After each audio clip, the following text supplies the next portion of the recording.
We got round 5 team list. It's all short, sharp. We're flying through, obviously, this round here, given it is already Tuesday and we had our last game last night. What about the flowing main that we've got on our screen there? And Joshy Curran, what a man. Been named on the edge, and he provides us with a very, very interesting option. If you don't have a lot of dogs players, he's going to be someone to definitely sink your teeth into, that's for sure. But Storm come up against the Broncos to kick things off, and you're looking at Ryan Papp obviously being back. If you don't own him yet, he is a clear target for you this week. If you do already own, happy days. Munster's back, Hughes is back. We don't see Nas yet. We do see Remus Smith returning to the centre position as well. Guys like Eli Katoa are a really, really solid option coming into this week. He is obviously doing great things without scoring tries yet. Does come up against Jaden Hunt, which will be interesting compared to that of Jordan Ricky on the other side. But the big news with this, and it's what we heard some whispers about last week, was the fact that our boy Joe Chan is not being named, and he wasn't going to be named. Maybe he's still dealing with his hand because he isn't even in the 21 or 22 in this case. So maybe there's that, but it does sound like Sean Bloor was going to get a bit more time in the edge role, and that's exactly how that one's played out, sadly. So for those of us with Joe Chan, he is easily a sell. You could also hold and use him as a looper over the next few weeks as well, if that's something you were potentially interested in doing, heading into round 5 here. So either way is going to be sweet on that front. Harry Grant becomes a bit more of an option as well now that his buy is out of the way. So I still own him, and very happy to own him now that he's dropped a bit in price. I've still got him. Obviously want him to score better, but I think those games will come. This could be one of them. Could be a tough one as well. We don't know, but their draw does start to open up a little bit more after this game against the Broncos. So that's the big news from the Storm, really. Is just get Pap. Munster we're holding off on. He's got a lot of issues. He might not even play in this one, but they did say he was going to be named. They'll give him every chance. Jerome Hughes is scoring well, so he's definitely an option, especially in Supercoach, obviously with the attack that he can provide, but in Fantasy he's doing really good as well. Eli Katoa, great buy. Sean Bloor, hold off for now. For the Broncos, the big news here is that Xavier Wilson is off and completely out of this game. I'm not sure what the news is with Xavier, who missed the game after suffering a head knock at training. Wow, okay, there you go. So he'll just be out for this week, potentially the following one as well, if they play earlier on in the week. And if it's the Broncos, we know they love to play on a Thursday or Friday night. So, yeah, that's frustrating for Willison owners and anyone who is looking to buy him. I suppose that just takes that option off the table. And someone like Blaise Talangi is going to be more of the option there. But Pat Carrigan's still a top tier guy to buy in your sides, guys. Definitely look at him as that guy you want to have a really good captaincy option on a week-to-week basis as well. So he's a good one to look at for sure. Further on from that, Tristan Saylor is still named at the back. It does sound like Walsh is going to be back in round 7.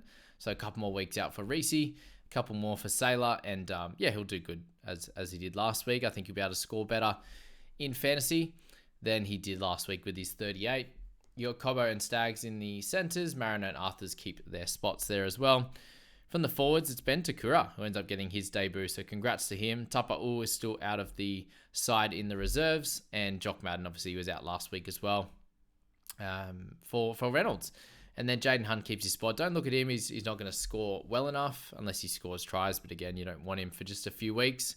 And unfortunately, Pikura not in the side or in the 22 as yet. Hopefully next week is the week that he gets named, or we do find out a little bit more info on him at this stage because we don't have enough currently. But I think if you've held Pikura for this long being 1 week, then I do think you can hold him for a couple more because he's too cheap. He's not really worth trading, especially when he can come in and do a really good job, especially when they start to come up against some of the lower ranked teams in the comp on the ladder. Then he can score really well there. This Bulldogs and Roosters team list are pretty wild compared to the rest of them. This is the one you need to focus on for sure because nothing changes in the back 7, which is cool. So Hutchison owners, Karaz owners, good stuff. Anyone else in this side, you're holding them in that back 7.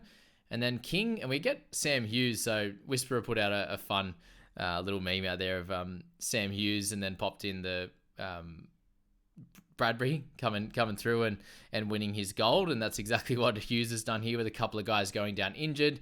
He's pushed himself into the starting side, so that's pretty cool on that front. we do see Josh Curran get the edge spot. And if you're looking at this, these lot of outside backs, there's a little bit of thought that maybe Katoga, who's on the interchange bench there, can take a few minutes off Curran. So that's my main little worry there. Or he's just there for some backup. And Curran, I think, is more chance of playing a good the full 80 on the edge.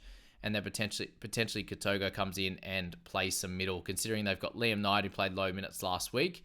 Sam Hughes had low minutes. Harrison Edwards coming back for his first game of the season. I doubt he's going to get huge minutes, but he has in the past. I do think this is a little bit better news for that of Jamin Salmon. Obviously, with his low minutes in previous weeks, getting sent to the centres. Obviously, if there's no injuries in this one, I'm hoping that he can play close to the 45 to 55 minute range. Somewhere in there would be good. Anything over 45 in that 13 role, and he should be able to score somewhere in sort of the 30s range, somewhere in that 30 to 40, which would be really, really cool. So that's an interesting setup there that they've got, with Farmasili still coming back in the 23 jersey, Chris Patolo on there as well, with Bailey Hayward, Sexton, and Bronson Sherry. Still can't get his opportunity in this side, with Adokar being out with Cat 1. Head condition obviously there. So really, I think with Hughes, loop him. He's a second game. Get him in that 5 or 6 slot there. If you've got a couple of loopers, you can get him in the 6, which is cool. Put him in that spot and see how he goes, and then potentially play him. If he goes well and gets 40 minutes, he could score really well. We know that his PPM's solid enough, and hopefully that's the case. And then Josh Curran becomes a very, very interesting option. Salmon you're holding, obviously the same as Karaz and the like there. On the Roosters side of things, the big change there is that Angus Crichton makes his way into this starting side, and he obviously coach isn't too happy with what he's seen from Satili Tupanua at this point, and he's been relegated to the bench. So if you do own Satili and you have the ability to trade someone that is a green dot at this stage of round 5 and in the pre-games here, then Satili's probably that guy. I think that he'll now take the lower minute role, 20 or 25, 30 minutes off Crichton, and come on and play some edge at the back end of the game, which is what Angus was doing. And if that's the case, he's quickly going to be losing money and not worth being in your side. So frustrating that's for sure. I've got him in the head-to-head side. It's not great, but that's what's going to have to happen here, unfortunately. Our big minute days might be over. We'll find out on game day, but Lindsay Collins has been named to start, and that does mean that Terrell gets relegated back to the bench, which I just think means a couple less minutes. So closer to the 50 mark, you'd imagine, in this one.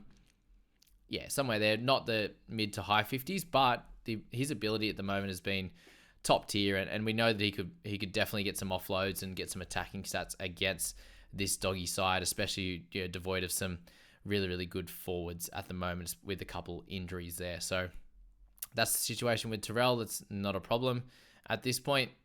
The rest of the interchange stays the same with Watson and Nafahu White, and then you've got Victor playing massive minutes. Nat Butcher, guys, is a really solid option as well. I would personally pick Josh Curran over Crichton, just as more of a shorter week play, but can make some more money than what Butcher will be able to do, I should say. But Nat, you know that he's got a really, really solid scoring output when he plays 80 minutes. So we'll have a look at that in the buy, hold, risk it, sell. And he's definitely someone that you could slot in that plays round 13, that has dual position as well, and is really one of the best options outside of Hopgood as a dual position mid and edge. You've got Curran on the other side of the park there that's in a really good spot as well. He's going to come up against Angus Crichton, which will be fun. So there you go. Outside of that, Brandon Smith just holding steady with him. Hopefully he can continue to get those attacking stats that he's got the last 2 weeks. Moving along to the Knights and the Dragons on Friday night there. Given us the third game of the round, you will, second game around for the one above, you'll be able to find out some more information as to what's happening with the starters and, Lindsay Collins and the like there. But he's been named to start. For the Knights there, Ponga, he's obviously a clear option coming into this week. Coming up against the Dragons, they're a bit more on and off at the moment, and Knights are ready to fire, that's for sure. Cogger with Hastings, so Hastings been renamed back in this squad, with Gamble being pushed out. Unfortunate for that, but they are trying to find a great combination. And this one, a lot of people that analyze the game are saying that they think that Hastings and Cogger was the best in the preseason. So hopefully that's the case, and that really frees up Ponga if you are looking at Kalen. He's a terrific option this week, and someone you should be looking at for sure if you don't have him in your fullback and you need or you want a really gun fullback that can go nuts on any given week. Jaden Brayley moves back into the starting side. So I'm still very interested into how many minutes this is going to look like. For me, I probably think somewhere between the 50 to 60 range and still would not be a buy. He's a little bit too expensive at those minutes to be able to make enough money and score enough points. We know that he can probably be a 40s guy in 55 to 60 minutes, but his break even's still really high. He's had a couple of really low games in his first 2 back. So let's watch him go around this week, and then he can get a little bit cheaper and we can plug and play next week and maybe look at him if things go right, obviously there. We've got Kaipi's Paul, a really good purchase this week, guys. It looks like he's got this spot now. Matt Croker, you got Hetherington and Saifidi on the bench, so there's no one to take minutes off him. You had Brody Jones, you had Dylan Lucas. Both of those guys are in the reserves this week, so Kaipi's Paul, really safe. I'm very happy to be an owner of him, and it's not too late to jump on that bandwagon if you need an edge. But there's a lot of edges this week, so you got Curran, Kaipi's Paul, Butcher, all really cool options in that section there from what we've seen so far. And this is only the 3rd game of the week. The Dragons are up next. Nothing changes in their back 7. Obviously, some question marks around Sully and what you can stomach in terms of points. But if you're looking at him, he does come up against a very tough matchup, and that's of Dane Gagai. So be prepared for him, for Kyle Flanagan, to get plenty of traffic run at them. So plenty of tackles will be made, but there also should be a few missed on that side. In their forwards there, Molo is with DeBellin in the starting side. Blake Laurie is on that bench there. No Harm Sele this week, so a few ins and outs. Obviously, at the moment, Harm Sele comes out of this side. You've got Jesse Marshke in the 14, Laurie, Molo, Faitala Mariner. Tom Eisenhuth in the 13 role continues to do good work, and I do think it's a little bit too late to try and jump on now, given he's made close to 100k, and that's probably all we need to say in this forward pack for the Dragons at this stage. Moving on to the next game. Bunnies up against the Wars there. And for the Bunnies, Isaac Thompson comes in instead of Jacob Gagai for the missing Alex Johnston, who's going to be out for up to 6 weeks with a hamstring tear there. So that's not great for him. Anyone in here? Obviously, Jack Whiten's a potential buy, but he's in the half position, not the centers. So we do need to see a dual position change for Whiten. After 6 rounds, that would be ideal, and then we could probably look at him there. But you do also want to see the Bunnies come out and play better. He comes up against Rocco Berry and SJ, who are looking pretty formidable at the moment, doing a great job. Anyone with Totola, I think he still holds steady with him. Murray's been great. You've got Sean Kepi coming back into that interchange with, who's coming out? Shaq Mitchell comes out this side. So nothing of real importance in those guys there. So yeah, Isaac Thompson beating out that of Richie Kenner and also Jacob Gagai there. Nothing really else to say on the Bunnies. Obviously, Jacob Host playing a couple of 80 minutes in a row, but yeah, the points, he's not really a guy that's going to get you a 45 to 50 on a regular basis. So I think on that note, we can leave him out of our chats. The Warriors. Chance comes back. It's what we thought was going to happen. We still do we have Tuapiki? No, he's out still. Wow, they haven't even named him at all. So that's interesting. Kurt Catewell comes out of this side. Does anyone know exactly what happened to the concussion as well for Kurt? Okay, there you go. So we do see Murata Niokure come back into this team in the starting side on the edge. Lussick, Tomale, Afoa, and Jastavanga after Tomale didn't play last week, if I'm correct. So he comes back in. The new additions on the bench, Tomale and Freddie Lussick, who didn't actually play either. So there you go for Kurt Catewell and Luke Metcalf. And we do see Tamade Martin come back into the starting side with no Harris Tavita. They've seen him as a bit more of a utility rather than a straight out 6. And Tamade is going to come back and play that role, which he's done really, really well with Johnson. And this is the combination that we saw Johnson go absolutely nuts. So it's a really, really good opportunity to look at SJ now that he's kicking goals again as a potential value guy, or at least to score what he's valued at right now, which is very close to that 60 mark. And obviously a bit cheaper than when he started the year. I do think that the Warriors can go on a bit of a run now. They have a really nice little section of games here, so it could be a good time to jump on SJ. You do have Roger back in the centers. It's not a big deal, and I do think that the Warriors look better. overall, with Roger in the centres and Chance back at the one, his ball playing, his effort plays are awesome, and I think he's great for this side. So good to see him back. A fan favourite from mine last year, bringing him in at the correct time and getting cracking points from him. For the forwards, outside of Murade coming back in, you've got Tohu Harris, who you expect big minutes again. Sometimes it'll be 65 to 70, depending on how much work he has to get through and if they're in a good spot. Some other games he'll play 80 there in those ones. Jackson Ford, good scores at the moment. I don't think you can grab him though. And Adam Fanua-Blake still keeps getting named but playing lower minutes, so keep an eye out on his scores going forward. See if we need to potentially get him at a little bit of a discount if we can get some lower scores and his minutes come back up. Okay, some good news with the Eagles that Ben Trbojevic has not been dropped, but the minutes available for him are a little bit of a worry. And I would, if you can, potentially try to look to loop him. As I said, it's looping him, looping Sam Hughes could be a good little strategy at the moment. And we do see Tommy Talau named on that on the wing again, but not ideal as a playable target, especially against the Panthers. So if you have any of those guys, obviously, Ben Trbojevic there could get a lot of tackles in this type of game, which we normally see. So expect Gerbo to make plenty of those. Ola Kawatu is going to be a really cracking matchup. He does come up against Luke Garner, which is, I think, favourable for Hamole to potentially score a try. And hopefully, we do see a really bounce-back type of game from the Eagles after how poor they were, how poor Tommy Turbo was. I think that they can bounce back, but they do need to absolutely bring it to the Panthers, or they could absolutely get trounced, which is not what you want here. In that one, nothing changes on their bench with Sipley being in there. And we move to the Panthers now with Fisher Harris coming back. That does make Liam Henry's stocks just a tiny bit lower. I still think that he plays good minutes, somewhere in the in the mid to high 30s, I'd say. So maybe a 5 or so minute drop. But you've got Eisenhuth, Henry, and Smith on the bench now with Leota and Fisher Harris named. So maybe he could be like a laid out, but it does seem unlikely at this stage. And Maverick Gaia moves out of this squad. Still no Scott Sorensen to have a look at either for a little while. So just, keep an eye out on that. Garner scoring okay, but not well enough. Taylor May, the question is here, guys, do you trust him going up against, who's it going to be, Garrick and Jackson Parlow? Do you think that there's an opportunity for him to score well this week and give him another crack? Because the thing with someone like Taylor is he's losing money at the moment. If he gets another 30, he's going to lose another 25 to 30K. But he does have the ability to go nuts. And we've seen it with he's playing for a gun team. We've seen it with these guys.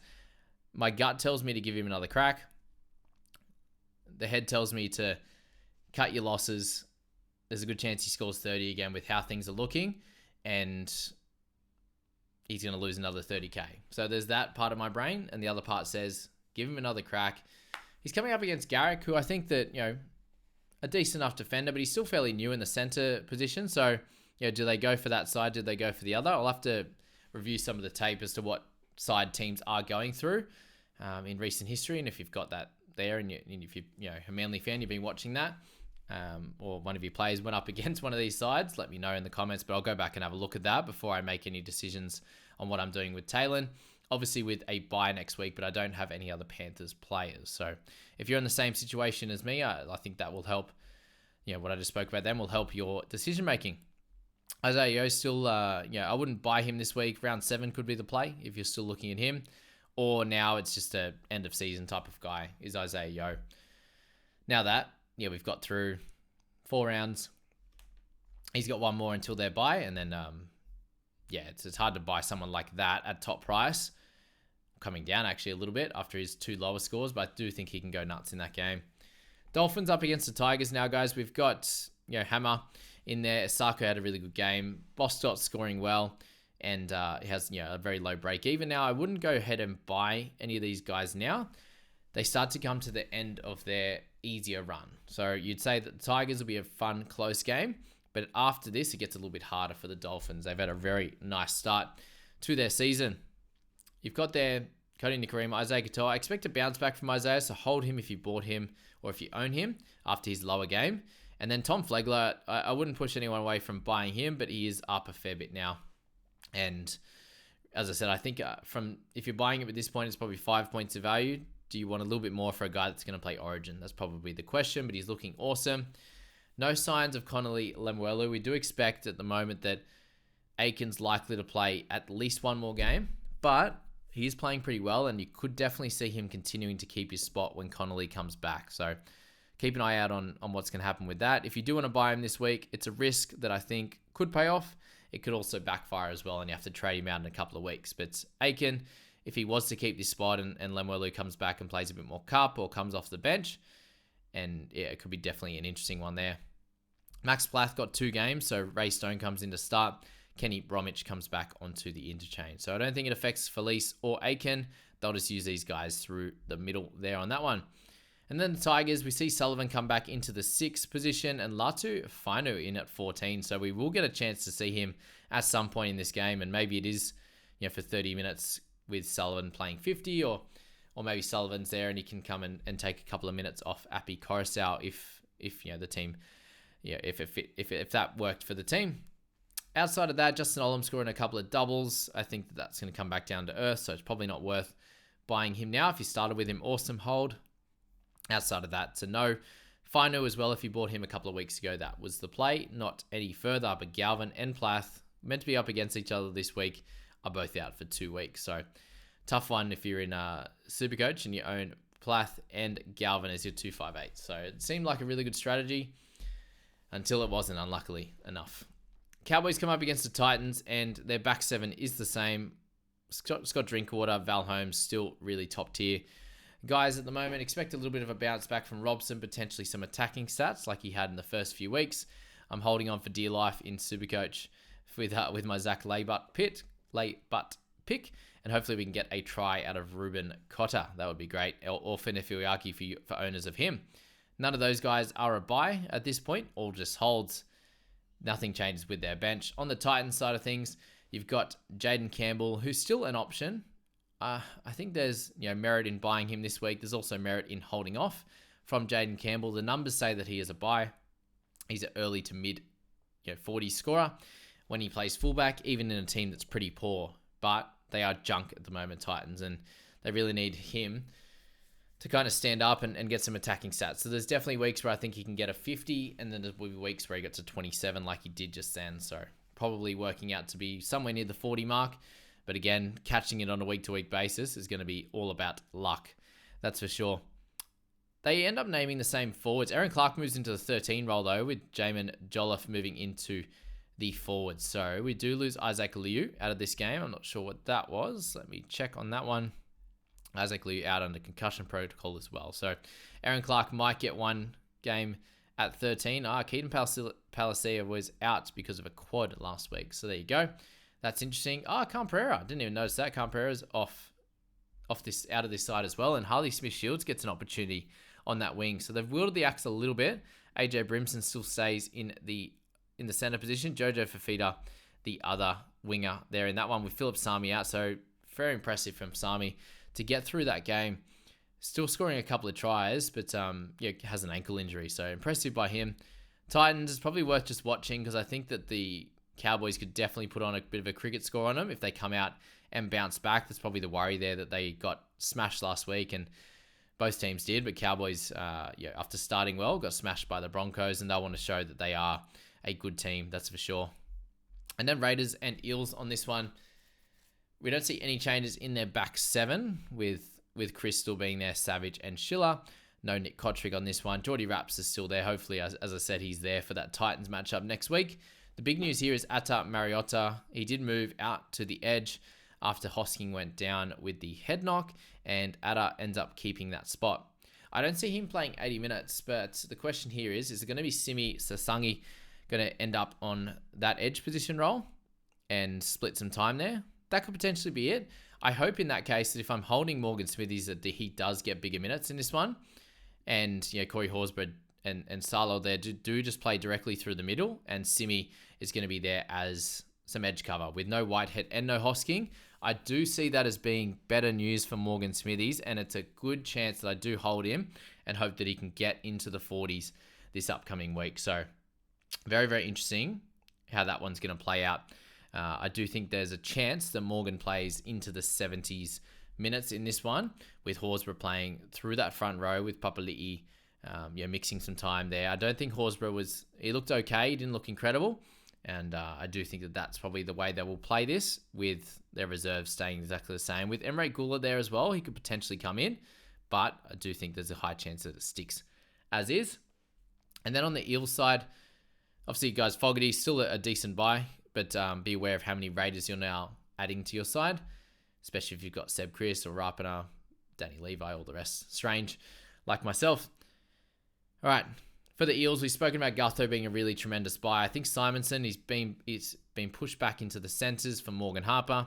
Give him another week because he has a mid-50s break even. See how that goes this week and then make decisions from there.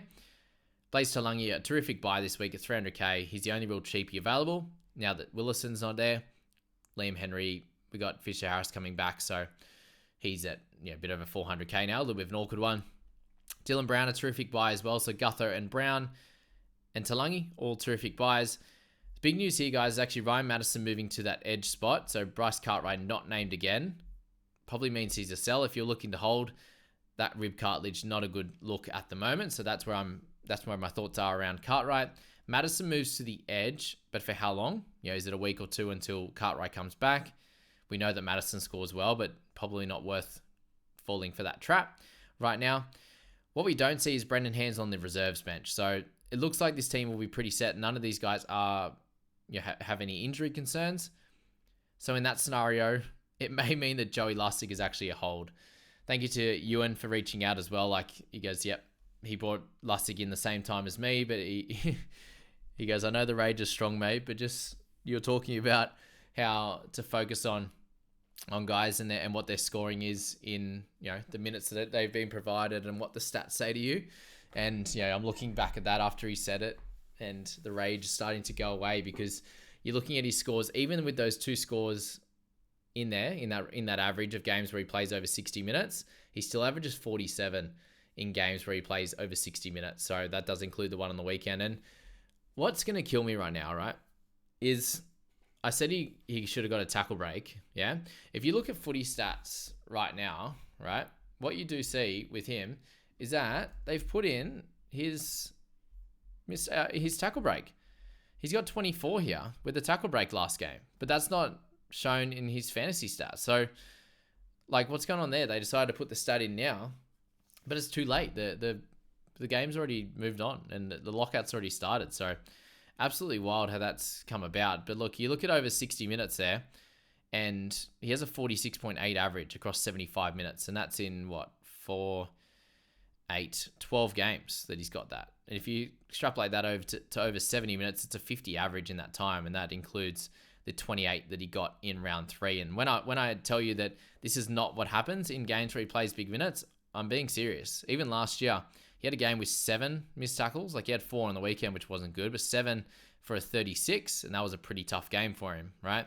He had a 54 in that time and a 47 last year with 1 try save and no attacking stats in those games at all. So there's every chance that he ends up going back to being a guy that we want in our side. And if he can, I don't know, I'm kind of, the rage is starting to fall away when I look at these stats, because obviously you get through his bye round 5, 6, 7, 8, 9 in round 9, right? If you don't have too many Eels, only a couple at that point, you then get him all the way through until round 16. So he helps you out in round 13.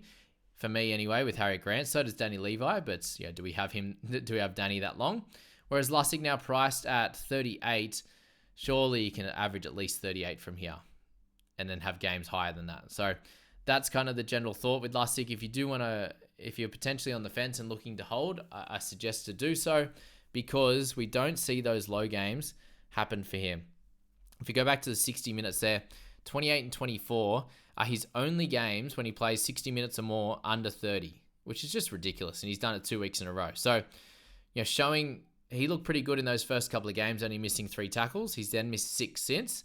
And I'm sure he's not happy with his own performance over the last few weeks. So hopefully he can come out, get 80 minutes out, and have a bounce back of a week. So that's my thoughts at the moment. I wonder if that's going to actually happen, and I'm actually not going to trade him. But that's where I'm thinking right now, that Lustig could potentially be a okay hold, just based on the numbers. Sean Lane, potentially a buy now over the next few weeks as well, if you want to look at him, that's for sure. But anyway, we'll leave the team list for there, guys. That was that one. That's where we're at. I hope that helped you guys out with your thoughts heading into trades this week. We'll get in and do our buy, hold, sell tomorrow. Probably just be myself. I'll do the longer version, and I'll do that short version for those guys that are short of time. And we'll get into the inside scoop on Thursday morning as well. So thanks for being here. Thanks for watching this one. We'll get it out to you as soon as possible, and we'll see you in the next one.